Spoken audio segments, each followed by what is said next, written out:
ท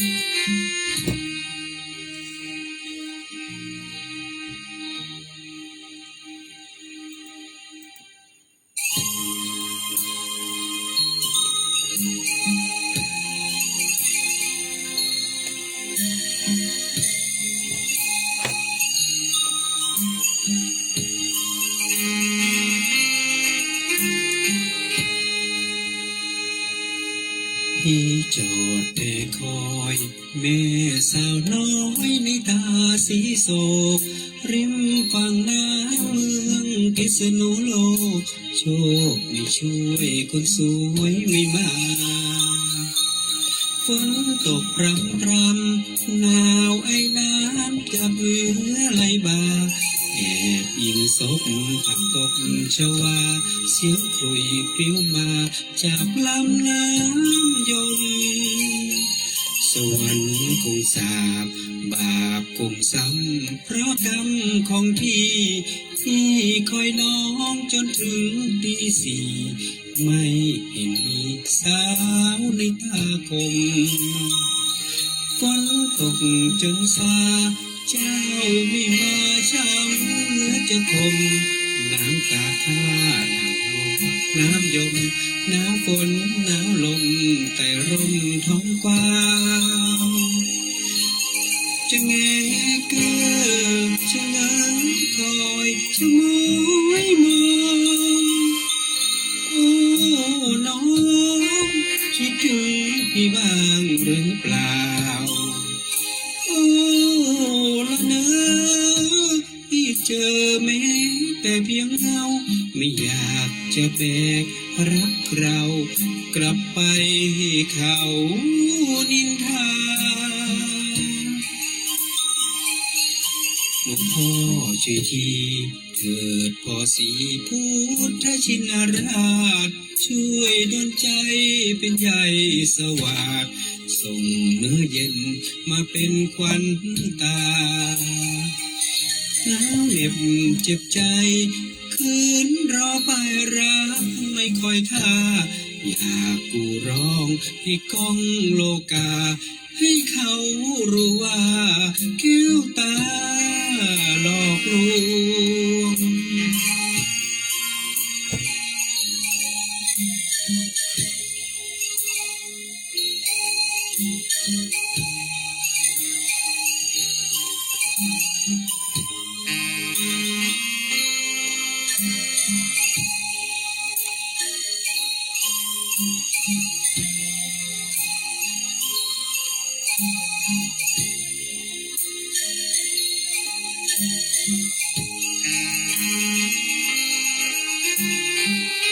หลวงพ่อช่วยทีเถิดพ่อสีพุทธชินราชช่วยดลใจเป็นใหญ่สวัสดิ์ส่งเนื้อเย็นมาเป็นควันตาหนาวเหน็บเจ็บใจคืนรอไปรักไม่คอยท่าอยากกูร้องให้ก้องโลกาให้เขารู้ว่าแก้วตาหลอกลวง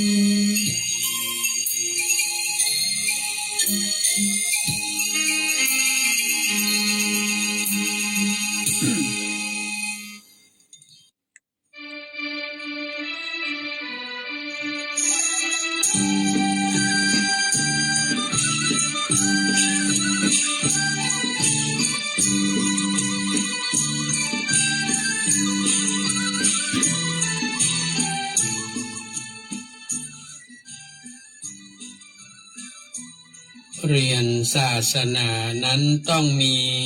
ที่ตาหูว่าให้เกิดทุกอยู่ทุกสถานเรียนให้รู้ตรงที่จะชักสะพานอย่าให้เกิดอาการมันรบกวนเรียนตรงลงไปที่ตัวทุกข์ดูให้ถูกกรรมวิธีที่กระสวนสกัดกั้นการปรุงแต่งแห่งกระบวนจิตปั่นป่วนสงบได้ทุกข์หายไปข ขอความสุขสวัสดีจงบังเกิดมีแก่ท่านผู้ฟังแฟนรายการฟังสบายสไตล์วุฒิชาติทางคลื่นสถานีวิทยุท้องถิ่นจังหวัดเชียงใหม่คลื่นพระพุทธศาสนาและจริยธรรม FM 96.0 เมกะเฮิรตซ์อุปถัมภ์โดยมูลนิธิพระบรมธาตุเจ้าดอยสุเทพมีพระเดชพระคุณหลวงพ่อพระธรรมเสนาบดีเป็นประธานมูลที่ให้การอุปถัมภ์รายการทุกรายการพระเดชพระคุณนั้นเป็นรองเจ้าเป็นเจ้าคณะภาค7เชียงใหม่ลำพูนแม่ฮ่องสอนแล้วก็ขอบคุณนะครับท่านผู้อำนวยการคณะกรรมการบริหารเจ้าหน้าที่ควบคุมห้องส่งวัดดอยสุเทพท่านอาจารย์พระมหาประสิทธิ์ประสาธิโกขอบพระคุณท่านพระครูเจ้าวาดวัดหนองกายเจ้าหน้าที่ควบคุมห้องส่งวัดหนองกาย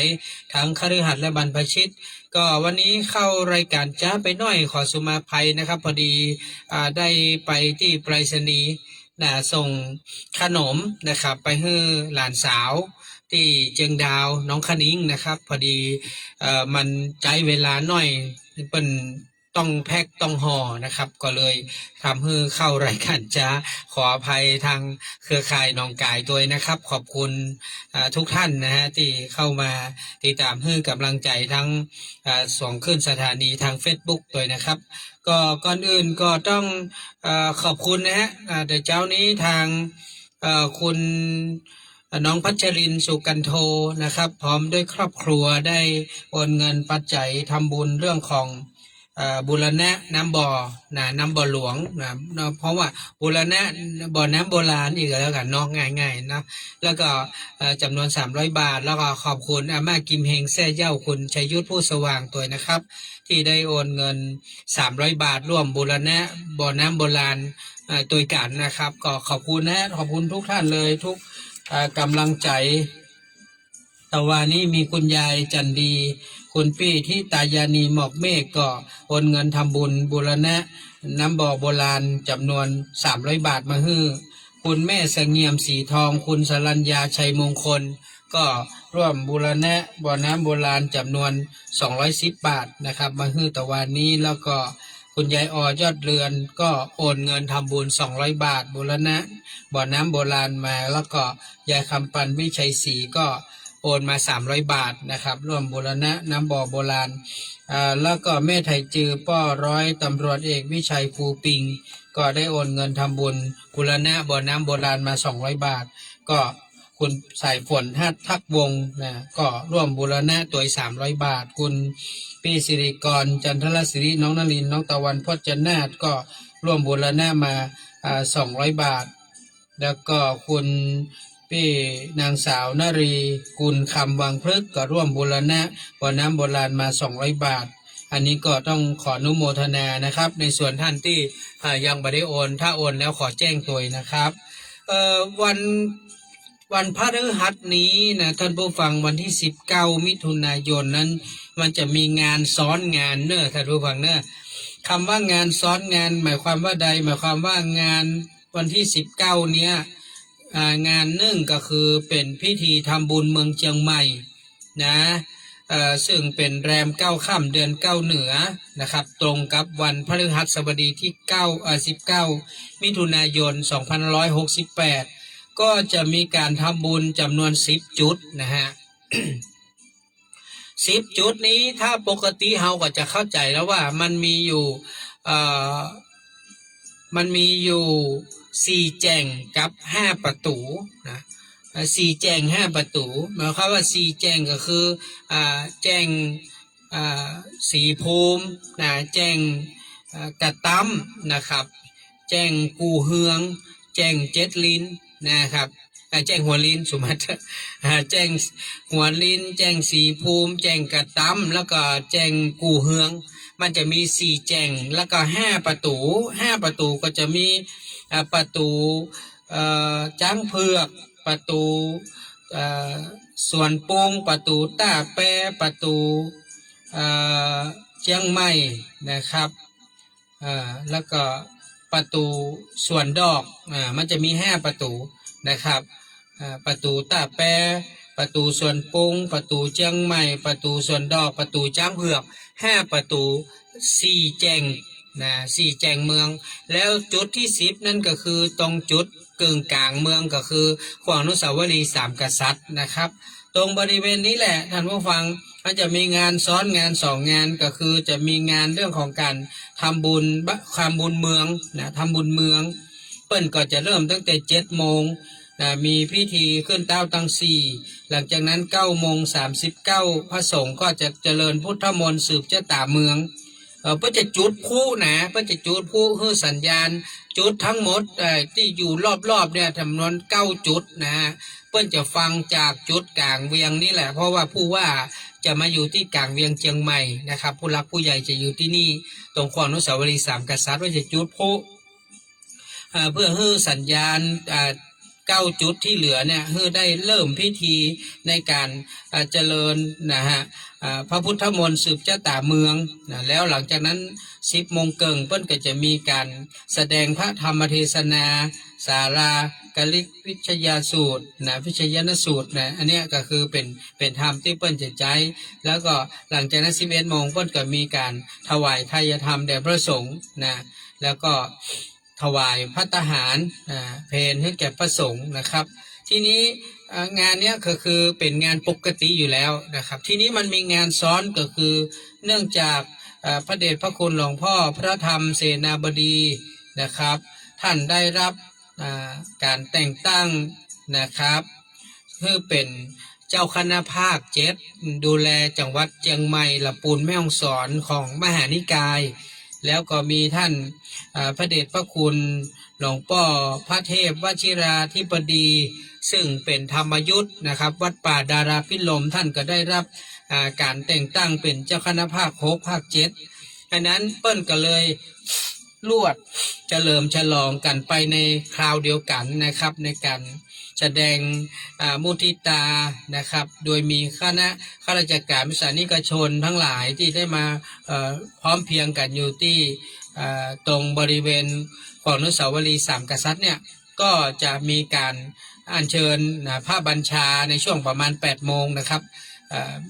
อัญเชิญพระบัญชานะครับจากพิพิธภัณฑ์ล้านนาอาคารแขวงเดิมนะครับแล้วมาที่บรมราชานุสาวรีย์สามกษัตริย์จากนั้นพระเดชพระคุณหลวงพ่อพระธรรมเสนาบดีเจ้าคณะภาค7จะได้จุดธูปเทียนบูชาพระรัตนตรัยท่านผู้ว่าราชการจังหวัดเชียงใหม่จะอ่านพระบัญชาสมเด็จพระสังฆราชพระสงฆ์จะเจริญชยมงคลคาถาจากนั้นก็ผู้ว่าราชการจังหวัดเชียงใหม่ก็จะได้ถวายสักการะพระเดชพระคุณหลวงพ่อพระธรรมเสนาบดีเจ้าคณะภาค7และพระเดชพระคุณหลวงพ่อพระเทพวชิราธิบดีเจ้าคณะภาค6ถึง7ธรรมยุติกนิกายนะครับจากนั้นก็ผู้ว่าราชการจังหวัดเชียงใหม่ก็จะได้ถวายนะเพราะว่าเครื่องเจ้าคณะผู้ว่าราชการจังหวัดในเขตปกครองคณะสงฆ์ภาค6ภาค7ก็จะถวายเครื่องสักการะแด่พระเดชพระคุณหลวงพ่อพระธรรมเสนาบดีเจ้าคณะภาค7และหลวงพ่อพระเทพวชิราธิบดีเจ้าคณะภาค6 7นะ6 ถึง 7นี่ก็จะได้กล่าวสัมมูทนิยกถาจากนั้นก็จะได้เป็นการกราบลาพระรัตนตรัยก็เป็นการเสร็จสิ้นอันนี้มันก็คือมันจะมีช่วง7 โมงป่ายน้อยนะไปจนถึงประมาณ8 โมง 9 โมงนี่แหละนะครับมันก็แป๊บๆนี่แหละช่วงนั้นหลังจากนั้นพวกก็จะมีเรื่องของการทำบุญเมืองมันจะลวดไปเลยนะครับท่านผู้ฟังมันจะลวดกันไปเลยฉะนั้นอีป้อยแม่ท่านผู้ฟังที่เป็นศิษยานุศิษย์ที่เคารพนับถือในตนตัวของพระเดชพระคุณหลวงพ่อพระธรรมเสนาบดีเจ้าวาดวัดพระบรมธาตุดอยสุเทพเจ้าคณะภาค7จังหวัดลำพูนแม่ฮ่องสอนนะครับและท่านก็ยังเป็นประธานมูลนิธิที่ให้การ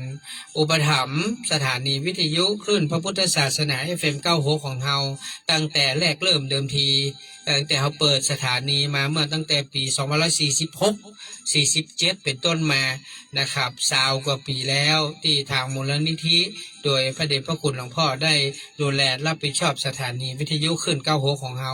ก่อนมาร่วมกันนะครับมาร่วมกันในการแสดงมุทิตา นะสักการะโดยกันเนอร์ที่ความอนุสาวรีย์สามกษัตริย์เอากันนัดกัน7 โมงกันแล้วกันเนาะ7 โมงมาเตรียมความพร้อมนะครับเนอะหรือท่านที่เป็นศิษยานุศิษย์ในพระเดชพระคุณหลวงพ่อพระเทพวชิราธิบดีเจ้าหน้าภาค6 ถึง 7ธรรมยุทธวัดป่าดาราพิโลมพระเดชพระคุณหลวงพ่อท่านก็มีลูกศิษย์ลูกหานักเนาะเอาก็มาร่วมกันแสดงมุทิตาสักการะทั้งสองท่านนะครับทั้ง2 ตน 2 องค์นี้ซึ่งถือว่าเป็นครูบาอาจารย์ของหมู่เฮาท่านทั้งหลายก็เชิญชวนนะมาร่วมงานกันท่านอาจารย์สุริยันถามว่าครบ50 วันปัญญาสมวานนี้ทำอย่างพ้องก็จะร่วมเลี้ยงโรงทานผลไม้ครับกับคุณน้องพัชรินทร์สุกันโท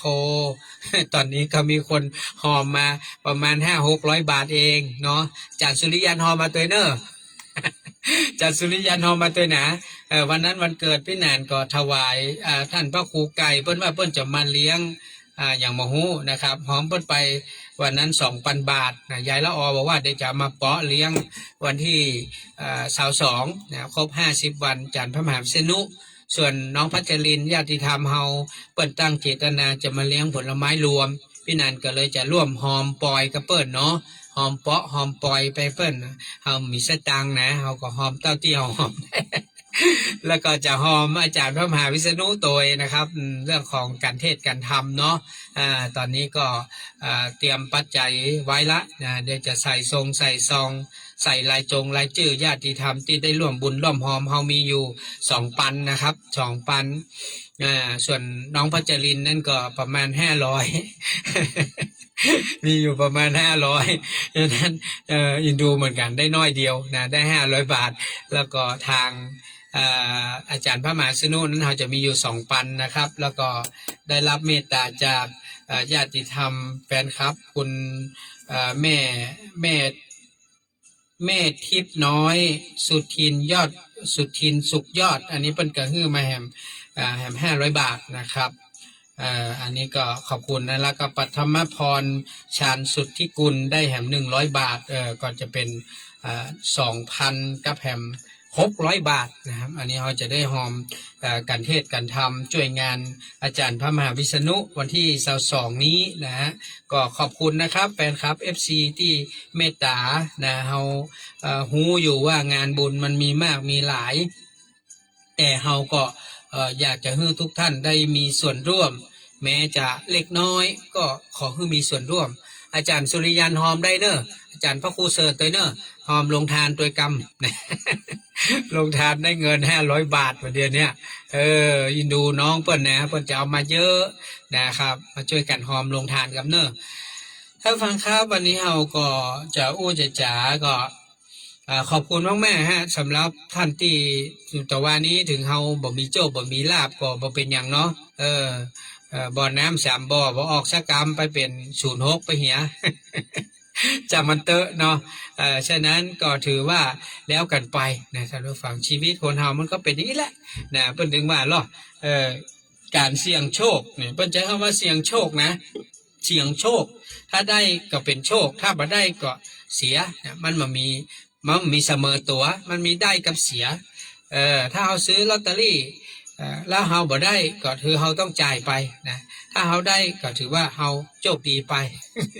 อันนี้ก็เป็นเรื่องธรรมดาก็หมดต้องไปคิดนักนะครับปล่อยให้มันผ่านไปเหี่ยมันต้องไปย้ำคิดย้ำทำท่านที่ได้ก็ขอให้จ่ายเงินที่ได้มาให้เป็นประโยชน์กันแล้วกันเนาะเห็นมีแฟนรายการหลายท่านเปิดได้โชคได้ลาภวันนี้เป็นวันคล้ายวันเกิดของคุณแม่พิกุลรักเรานะตำนานภาคเก่าพิกุลเจริญแม่เฮียพี่หนานวุฒิชาติเองในนามของญาติธรรมฟังสบายสไตล์วุฒิชาติเนาะขึ้น96ก็ดีขึ้นน้องกายก็ดี Facebook ไลฟ์สดก็ดีก็ขออ้างอิงเอาคุณพระศรีรัตนตรัยคุณความดีทั้งหลายที่หมู่เฮาท่านทั้งหลายได้ร่วมสร้างร่วมทำกันมาคุณศิลป์คุณตาลนะครับก็ขอให้ได้ไปอำนวยอวยพรให้คุณแม่พิกุลรักเราให้ได้มีอายุมั่นขวัญยืนปราศจากทุกโศกโรคภัยให้อยู่ดีสบายให้เจริญก้าวหน้าในกิจการในงานทั้งหลายเนาะ คือเป็นที่ฮักของมนุษย์มนุษย์เทวบุตรเทวดาตัวเนอมาได้ไปร่วมงานที่จริงเปิ้นก็เจิญนะครับเปิ้นก็เจิญเหมือนกันนะเพราะวันนั้นพี่นันก็ได้ไปร่วมพิธีบวงสรวงที่บ้านเปิ้นกำหนึ่งแล้วเปิ้นก็ว่าเดือน17เปิ้นจะมีงานก็บอกว่าเริ่มกี่โมงวันนี้ได้รับทราบจากป้าเพนว่าเริ่ม10 โมงนิมนต์ทุเจ้าวัดเจ็ดลินกับเมืองลี้เรามาร่วมกันเจริญพุทธมนต์เนาะสืบชะตาก็เป็นอย่างเนาะเอาไปได้ไปร่วมก็ส่งกำลังแรงใจไปก็ขอให้คุณแม่พิกุลมีความสุขมากๆกันแล้วกันท่านฟังเนาะก็อันนี้ก็เป็นเรื่องที่ดีนะวันเกิดที่เบียนมาบรรจบครบรอบเฮาก็ถือว่าเป็นโชคของเฮาที่เฮายังมีเพื่อให้เป็นบุญนี่เด้อน้อมเจ้าเป็นโชคเป็นบุญของเฮาที่เฮายังมีโอกาสได้อยู่มาจนค่อยครบวันเกิดแห่งปีนึงทุกท่านเหมือนกันนะครับอย่าไปคิดอย่างนักเนอะเดี๋ยววันเดือนหน้านี้วันที่2 กรกฎาคมก็อาจารย์เจ้าคุณดร.อาทิตย์เฮาก็จะครบ53 ขวบเนาะท่านพระครูใบดีกาประเสริฐประสันโนจะครบเท่าไรก็อีกขวบก็วันที่6 กรกฎาคมจะครบ60เท่าไร64ก็ว่า65จำมาได้ละจำมาได้แล้วพระครู64 65แหละเดือนหน้านี่นะเพื่อจะครบเดือนเกิดเพิ่นกรกฎานี่ก็พอดีนะพระครูเนอะหอมบุญตานเตียนโดยน้องเลยเนอะตอนนี้ถ้าใครอยากชวนไปตานเตียนด้วยกันนะพระครูเพราะว่าวันที่5ไปตานเตียนตอนนี้รถตู้บัดเต็มเจ้านะ รถตู้มี5 คนอยู่ประเดี๋ยวนะ ข้าม5 คนก่อนนะโอ้ปีนี้เงียบเหงาเนาะคนไปแอวด้วยกันนี่ไม่ค่อยมีนะครับก็มีประมาณ 4-5 คนนะครับพระครูไปด้วยกันได้ก็ไปเนอะอยากให้ไปตานเตียน8 วัดก่อนจะถึงวันเกิดนะไปวันที่5หรอกแล้วก็เราจะมีตานปัจจัยเพื่อเป็นการบูรณะน้ำบ่อโบราณที่วัดน้ำมะหลวงตัวนะจะได้2 ต่อเลยบุญนะบุญตานเตียน9 วัดบุญตานเงินผ้าป่าบูรณะบ่อน้ำโบราณนะจะได้บุญได้กุศลเนาะพอวันที่6ก็เป็นวันเกิดแล้วนี่เนาะพระครูนิมนต์ไปด้วยกันเนอะรถตู้ว่างเบาะหน้ายังว่างเนอะนั่งหน้าได้เลยนะเอา14 ภาษาสาธุไปเด้อพระครูการลด500ไม่ได้ เลี้ยงเพลนมือหนึ่ง เลี้ยงข้าว1 มื้อเนอะขยักขึ้นไปนะขยักขึ้นไปด้วยกันจะได้ม่วนงานสันเราเนาะพระครูเสริฐนี่เปิ้นอารมณ์ดีหรอไปด้วยกันโอ้ญาติโยมจะมีความสุขนะประสิทธิ์ไปได้หมดแน่จริงๆขยักขึ้นไปตัวกันเนาะเพราะว่าได้เป็นเจ้าภาพเตียนตัวนี้นะถ้าไปได้ก็ขยักขึ้นไปด้วยกันไปเป็นตัวแทนพี่แดงก็ได้เนาะพี่แดงมาได้ไปก็ให้ประสิทธิ์ไปเป็นตัวแทนเขาจะไปวัดพระบาทตับข้ายะเนาะครูบาพรมมาวัดพระบาทฐานน้ำครูบาข่าวปีวัดบ้านปางครูบาเจ้าศรีวิชัยวัดพระบาทห้วยต้มครูบาเจ้าวงศาเนาะวัดพระธาตุเจ้าศรีจอมตองกับครูบาหลวงปู่ทองเขาเนี่ยเนาะแล้วก็วัดน้ำบ่อหลวงครูบาเจ้าวิทัยจักรรักษาเนาะแล้วก็หลวงพ่อเจ้าคุณองค์ใหม่นี่นะแล้วก็มาวัดบ้านฟ้อนนะครูบาเจ้าดวงดียติโกแล้วก็ปิดท้ายที่วัดอินทขินสะดือเมืองจันเจ้าคุณดร.อาทิตย์ของเฮานะครับอยากจะเชิญชวนนะตอนนี้ที่นั่งยังเหลือ5 ที่นั่งเนอะ อยากให้มันเต็มรถตู้นะทำอ่านพี่นานจะได้ซ่อมนะ การรถแบบปอยที่ซ่อมเพื่อนนะการรถก็2,000แล้วเติมน้ำมันต่างหากเนาะนี่จะเลี้ยงเข้าคนขับรถแถมเนาะอันประสิทธิ์ไปได้เจอเนอร์อันพระครูไปได้เจอเนอร์จ่าสุริยันไปเอาด้วยกันบอวันที่5 กรกฎาคมนะวันเสาร์ที่5 กรกฎาคมถ้าไปได้ก็เชิญเนอร์อยากจะให้ไปร่วมบุญด้วยกันมันม่วนดีไปกันหลายๆมันม่วนวันนี้ก็อู้เรื่องของการเปิ้นฮ้องว่าการเรียนธรรมะเดี๋ยวช่วงนี้เขาจะได้ยินเรื่องของการเรียนธรรมะเรียนไปให้อย่างธรรมะนี่ธรรมะแปลว่าอย่างธรรมะนี่จริงก็คือธรรมชาตินั่นแหละธรรมชาติเหมือนอย่างเปิ้นว่าหลักธรรมต่างๆเนี่ย แม้ว่าพระพุทธเจ้าจะบังเกิดขึ้นนะธรรมะต่างๆนี่มันก็มีอยู่นะมันมีอยู่ของมันอยู่แล้ว แต่ว่ามันไม่มีใครมาค้นพบก็ได้มันมีของมันอยู่นะเรื่องราวของธรรมชาติต่างๆเนี่ยมันมีของมันอยู่เรื่องของสังสารวัฏเรื่องของการเวียนว่ายตายเกิดเนี่ยมันมีของมันอยู่แล้วนะแม้กระทั่งเรื่องของมรรคผลนิพพานเนี่ยมันก็มีของมันอยู่แล้วเพราะอย่าลืมว่ามันมีพระพุทธเจ้ามาหลายกัปหลายกันแล้วนะมันหลายตนหลายองค์แล้วนะที่เป็นผู้ที่ได้ตรัสรู้แล้วก็สอนธรรมนะฉะนั้นมันไม่มีใครมาค้นพบมันไม่มีใครมาปะมีใครมาเจอจนกระทั่งพระพุทธเจ้าของเราเนี่ยท่านได้มาบำเพ็ญเพียรจนตรัสรู้อนุตตรสัมมาสัมโพธิญาณเป็นพระพุทธเจ้าเป็นผู้ค้นพบหลักธรรมต่างๆด้วยพระองค์เองแล้วจึงได้นำธรรมะเหล่านั้นมาสอนเวนยสัตว์ทั้งหลายอันมีมนุษย์เทวบุตรเทวดาทั้งหลายเป็นต้นนะสัตว์ทั้งหลายนี้ถือว่ามันยังไม่สามารถเข้าถึงน้ำธรรมคำสอนได้เพราะสัตว์ทั้งหลายมันบ่ฮู้ภาษามันฮู้แต่ภาษาสัตว์มันฮู้ภาษาคนมันฮู้ภาษาคนมันก็ไม่สามารถจะฮู้ธรรมต่างๆได้สวัสดีครับ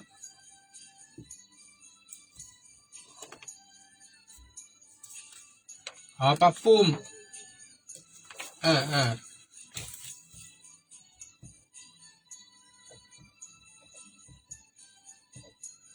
ได้โอเคได้สาธุเนอร์ได้สาธุ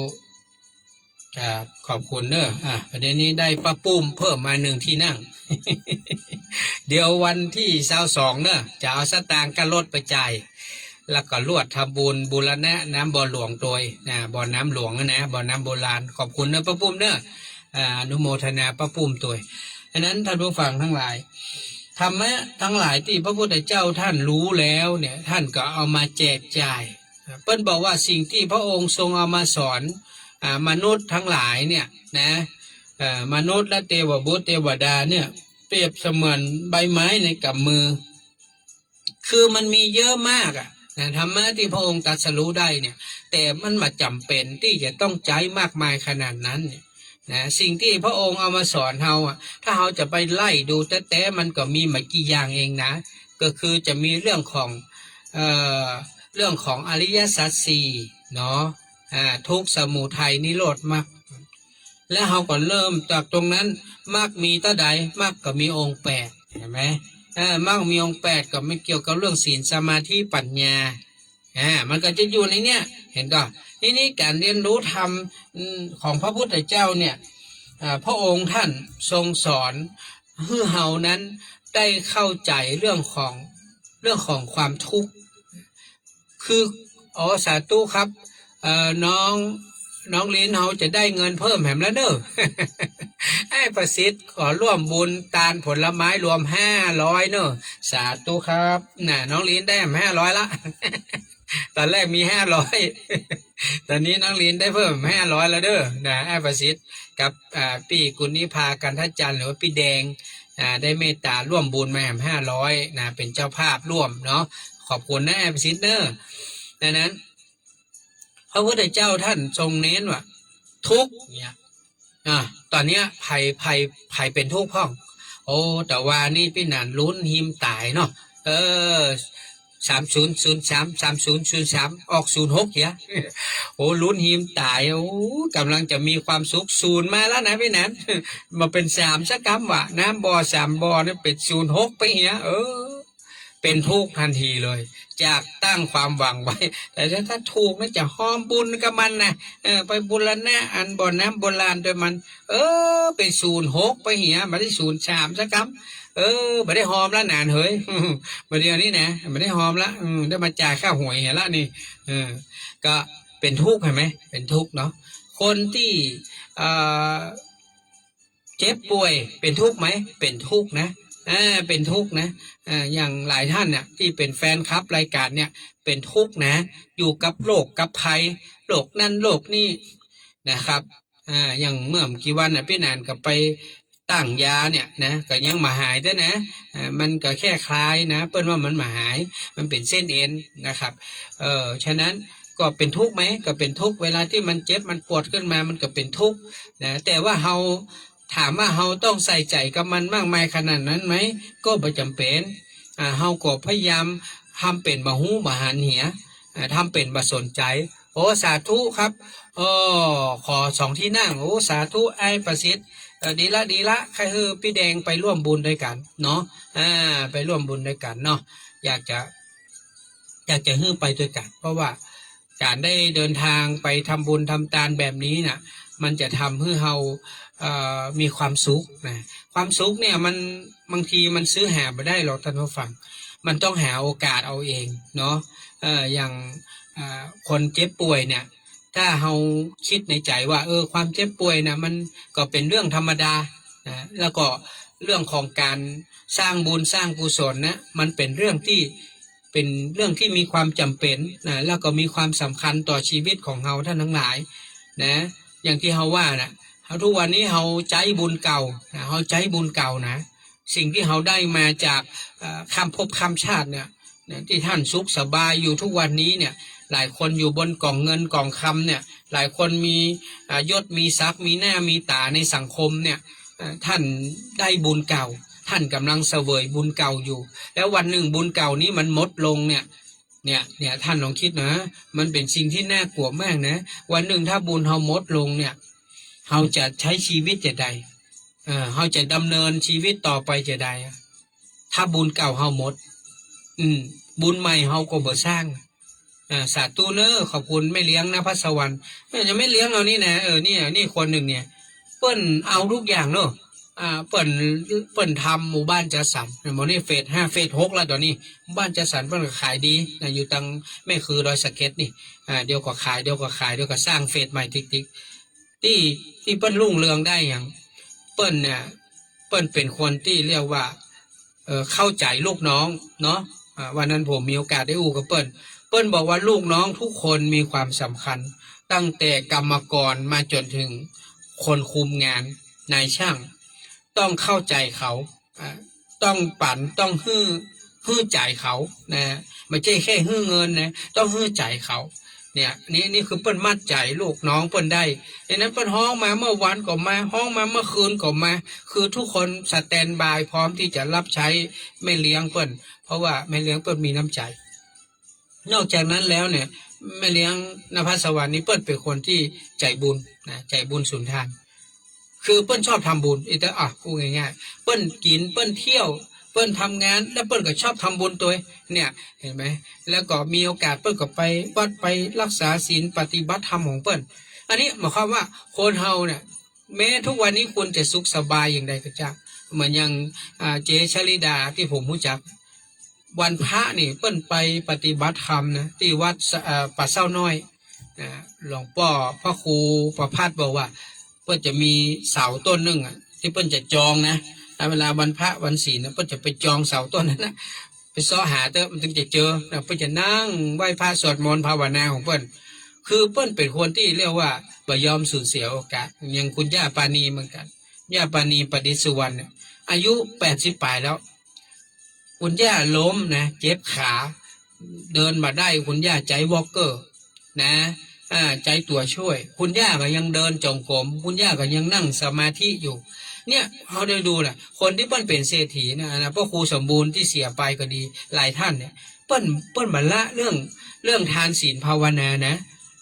เปิ้นมาละทานศีลภาวนาเนอะเฮาเนี่ยเฮาเป็นคนยากจนนะมันยากจนทั้งเงินทองยากจนทั้งเข้าของยากจนทั้ง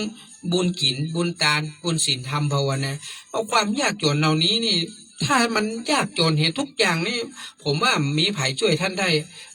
มนุษย์ก็ช่วยไปได้เทพบุตรเทวดาก็ช่วยได้คนเฮาเนี่ยยากจนก็มันยากจนเฉพาะการกินการอยู่ อย่ามันยากจนเรื่องของการสร้างคุณงามความดีการสร้างคุณงามความดีอย่ามันยากจนขอบคุณไอ้เนอะได้โอนเงินการลดมาแล้วขอบคุณไอ้ประสิทธิ์กับพี่แดงเนอะอนุโมทนานะครับฉะนั้น ขอให้เฮานั้นร่ำรวยทานศีลภาวนาร่ำรวยทานศีลภาวนาเหมือนอย่างที่ผมอู้ให้ฟังวันนั้นผมได้อู้กับคุณปี้สุบินนะเปิ้นอยู่ที่เมสอดเปิ้นโทรมาหาผมเปิ้นอยู่ในห้อง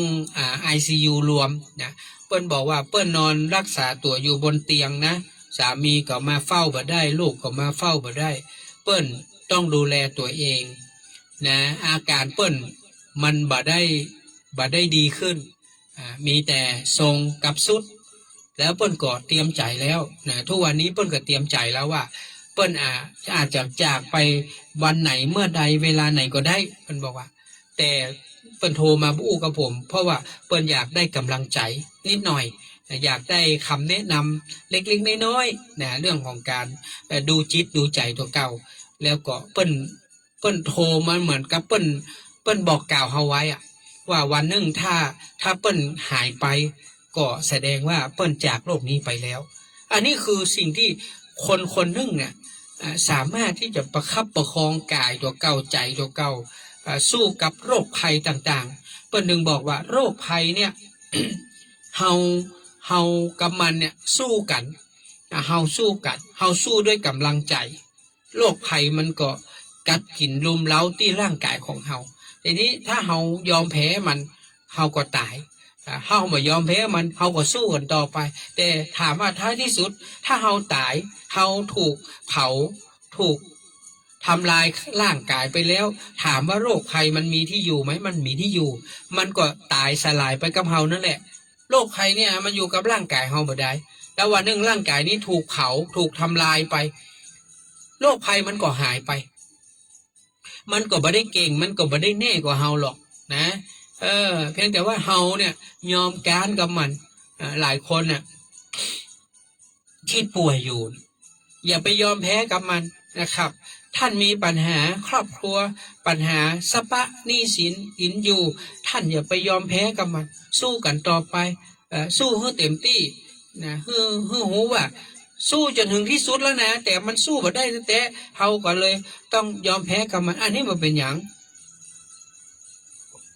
คนที่สู้เต็มที่แล้วมันสู้บ่ไหวมันดีกว่าคนที่บ่สู้นั่งอยู่นั่งพอแล้วก็ยอมการต่อมันอันนี้ท่านผู้ฟังผมบอกพระพุทธเจ้าจึงสอนเรื่องของทุกข์ต่าง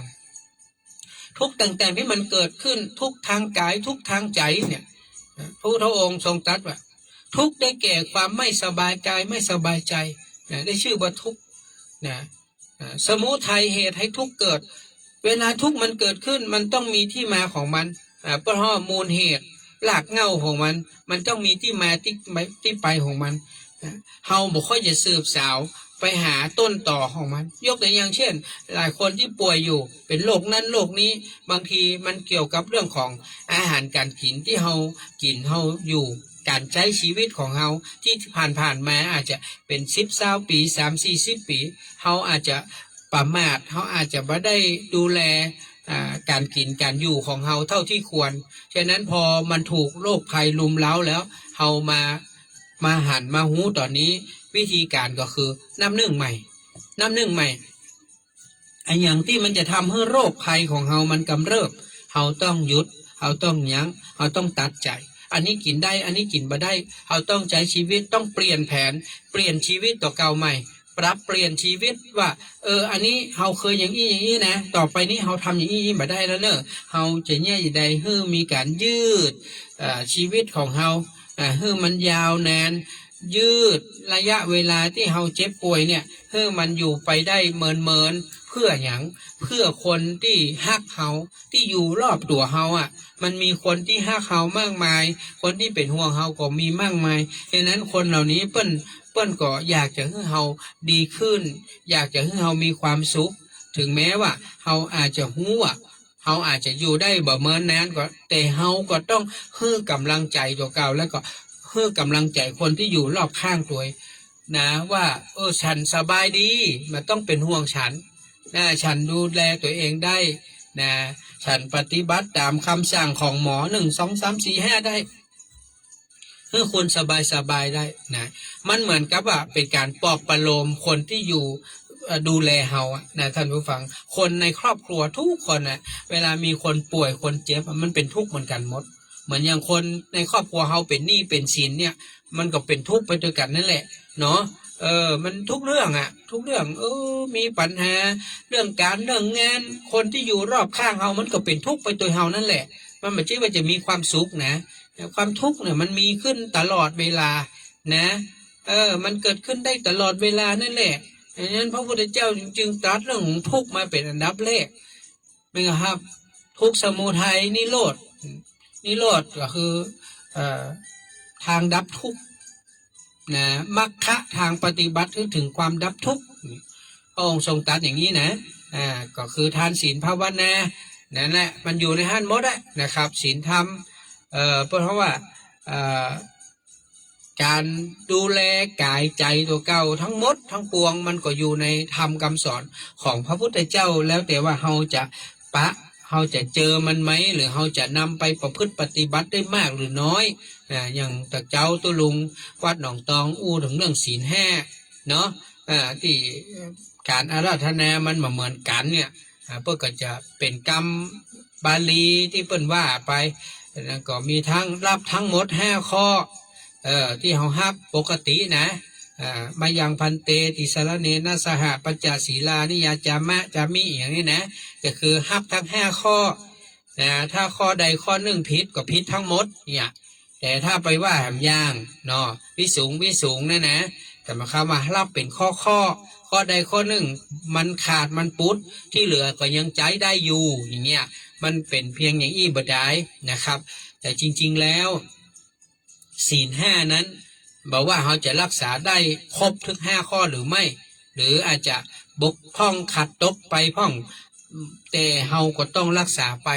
จนจบตลอดชีวิตโอสาธุครับขอบคุณคุณป้าขันแก้วพรมจริงพร้อมครอบครัวบอกว่าขอร่วมบูรณะบ่อน้ำโบราณตัวเนอร์200น้องหนานขอบคุณนะครับอนุโมทนามากๆนะครับที่ร่วมบุญด้วยกันเขาจะนำไปตานวันที่5 กรกฎาเนอร์นะครับ5 กรกฎาที่วัดน้ำบัวหลวงเขาเป็นวัดที่6เนาะวัดที่6วัดที่7นี่ที่วัดบ้านฟ่อนนะหลวงปู่ดวงดียติโกนะครับก็เท่ากับว่า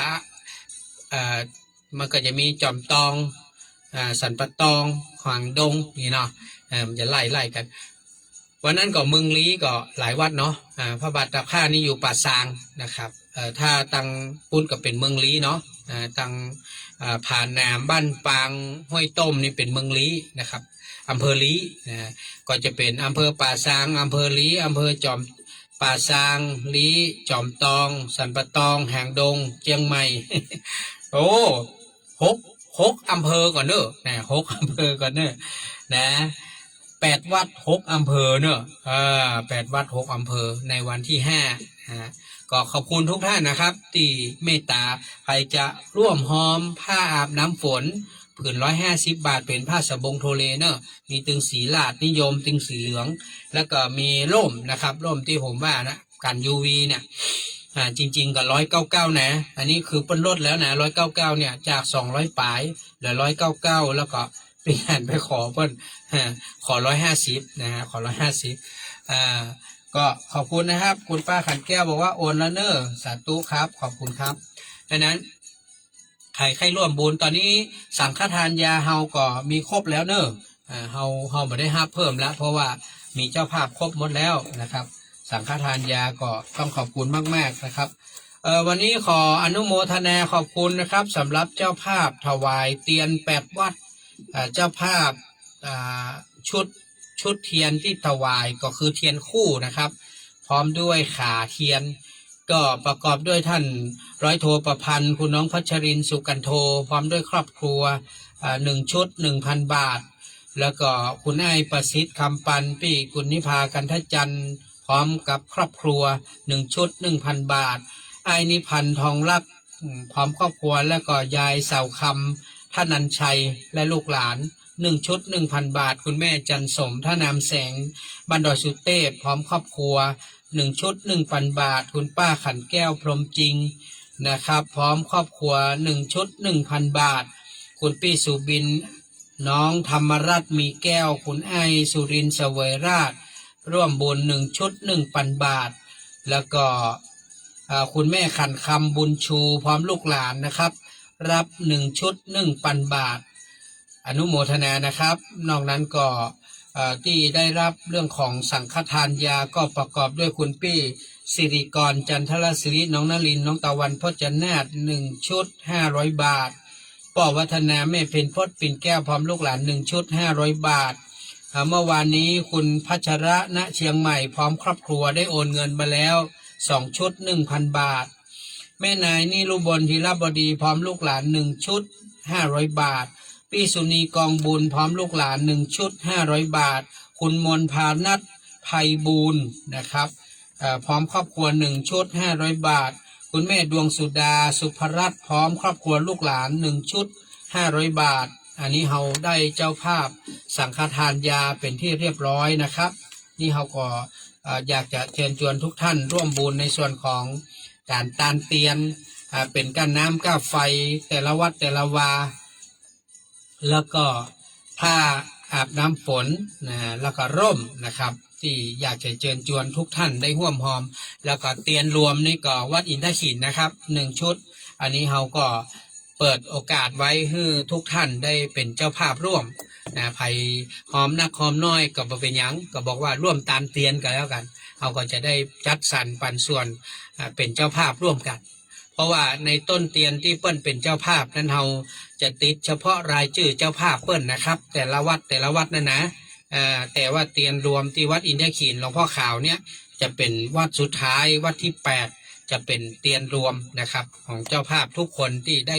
ร่วมบุญกันมาคนละเล็กคนละน้อยเนาะอันนี้ก็ขอบคุณนะครับสำหรับการร่วมบุญเดินทางเพิ่มเติมไอ้ประสิทธิ์กับปี้แดงนะครับก็เมตตามาแฮม2 ท่านนะครับป้าปุ้มตะกี้เนาะก็เป็นตอนนี้เราได้คนเพิ่มละนะครับเพิ่มแฮม3 ท่านนะครับเนาะตอนแรกเรามี5นะ5ก็เป็น8นะครับเนาะก็จะมีน้องพัชรินคุณยายุพินคุณแม่เลี้ยงนภัสวรรณแล้วก็ คุณยายบัวเงินแล้วก็พี่หนานนะครับแล้วก็ได้เพิ่มมาแฮม3ก็ตอนนี้ก็จะเหลือแค่2 ที่นั่งนะพระครูเสิร์ชจะไปก็ขัดใจบอกมาเนอะถ้าบอกมาก็ไม่ได้ไปนะเพราะว่าจะไม่ได้การที่นั่งฮื้อนะครับถ้าไปก็ขอแจ้งกรรมนะครับวันนี้พอเวลาก็หมดแล้วท่านผู้ฟังคงต้องน้อมนำรายการฟังสบายสไตล์วุฒิชาติจากลาท่านผู้ฟังไปก่อนขอบคุณอนุโมทนาบุญทุกคนทุกท่านเด้อลาไปก่อนนะครับผมสวัสดีครับ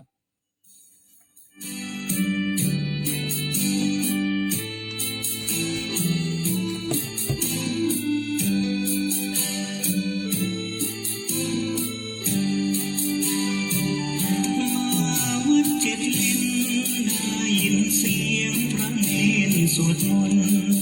เจริญพรท่านสาธุชนผู้สนใจฝากไฟในพี่ไม่ได้จ้ะโบราณสถานโอเค